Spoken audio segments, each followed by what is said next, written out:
Hello student, आज हम बात करने वाले हैं बीएमएस प्लान के बारे में। आपको नाम को सुन के थोड़ा अटपटा लग रहा होगा कि बीएमएस प्लान का मतलब क्या। इसको समझाता हूं मैं। जब बात करें तो आज से पहले जब एनसीईआरटी ने सिलेबस चेंज नहीं किया था, उससे पहले अगर बीएमएस की बात करें तो थोड़े चेंजेस थे, और जब से एनसीईआरटी ने सिलेबस चेंज किया है थोड़ा बीएमएस के अंदर कुछ चेंजेस आए हैं। उनको ही समझाने के लिए आज का वीडियो मैंने बनाया है।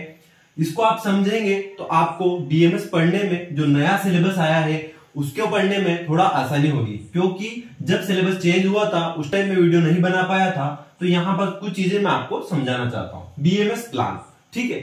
तो इससे पहले क्या होता था कि first year, second year, third year, final year, इस तरह से 4 ईयर के अंदर बीएमएस को तोड़ दिया गया था और 1 साल की इंटर्नशिप उसके अंदर साथ में हमारी थी।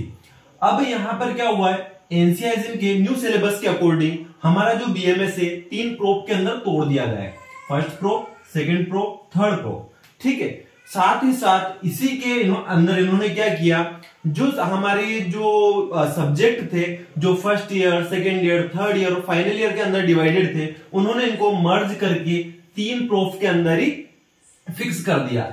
अब ये किस तरह से हमारे लिए एडवांटेज है इसका या डिसएडवांटेज क्या है, चेंज हुआ और क्या चेंज हुआ, चेंज हुआ तो क्या चेंज हुआ, और चेंजेस होने से क्या फायदा हुआ, क्या नुकसान हुआ, इन सारी चीजों को हम देखेंगे। और किस तरह से हम इस सिलेबस को पढ़ें ताकि आसानी से बीएमएस क्लियर हो और अच्छे से हम तैयारी कर पाए, पीजी की भी ठीक से तैयारी कर पाए, तो उसके बारे में समझते हैं। तो यहां पर एनसीईआरटी ने सिलेबस चेंज किया, वो तो आपको पता है कि फर्स्ट प्रोब, सेकंड प्रोब और थर्ड प्रोब में वो चेंज हो गया। अब ये चेंजेस हुए, तो चेंजेस हुए या नहीं हुए इसके ऊपर बात करते हैं। देखिए, चेंजेस हुए हैं या नहीं हुए हैं, इसके अंदर क्या है, जो सिलेबस पहले था, यदि आप पहले का सिलेबस देखें तो उसमें क्या हो रहा था। मान लीजिए अपन कोई एग्जांपल ले, रोग निदान का एग्जांपल लेते हैं, तो उसका सिलेबस कितना है, तो हमको 3 से 4 पेज के अंदर समझ में आ जाता था कि ये सिलेबस है।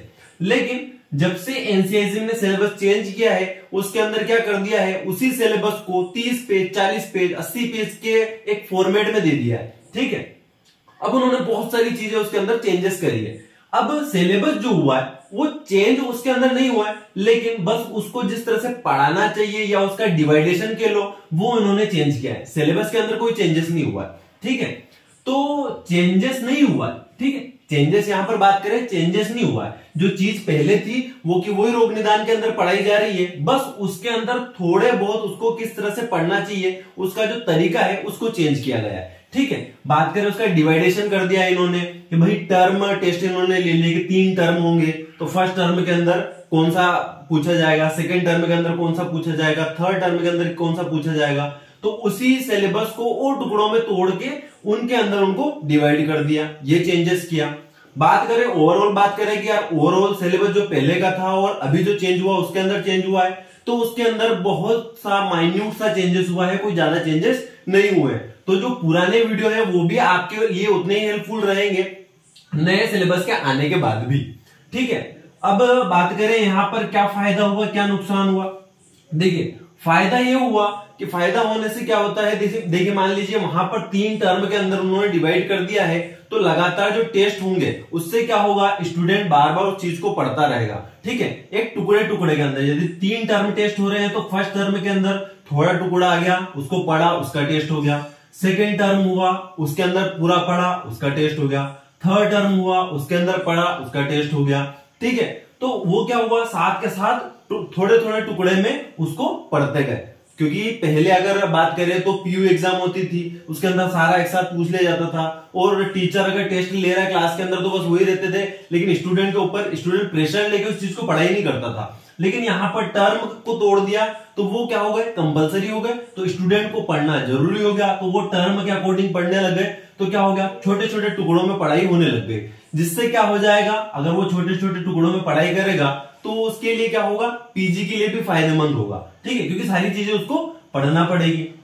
डिसएडवांटेज क्या है, डिसएडवांटेज ये है कि जो सिलेबस था पहले, अगर बात करें जैसे मैंने अभी आपको बताया कि 3 से 4 पेज के अंदर हमको दिख जाता था कि ये पढ़ना है, लेकिन यहाँ पर अब जो सिलेबस नया आया है, जो एक लॉन्ग फॉर्मेट के अंदर दिखाया जा रहा है, तो उसको देखने में समझने में टीचर को भी समझ में नहीं आता है कि किस तरह से क्या पूछा गया है, किस तरह से टर्म के अंदर कौन सी चीज पढ़ानी है, क्या नहीं पढ़ानी है उसके बारे में। तो वहां पर थोड़ा स्टूडेंट कंफ्यूज हो रहा है। ठीक है, पहले जो सिलेबस था वो देखने और पढ़ने में इजी था as compare of NCERT syllabus जो चेंज हुआ है उसके कंपेरिजन में। तो ये चीजें हो गई, तो उसको थोड़ा समझेंगे अपन। उसको जो आगे के लेक्चर रहेंगे मैं एनसीईआरटी सिलेबस के अकॉर्डिंग ही बताऊंगा। सिलेबस के अंदर क्या चीजें हैं, किस तरह से टर्म होगी, वो किसी दूसरे वीडियो में बात करेंगे। अभी हम ओनली ओवरऑल समझ रहे हैं कि क्या चीज है। सेकेंड देखिए, बीएमएस डिवीजन मैंने अभी आपको बताया।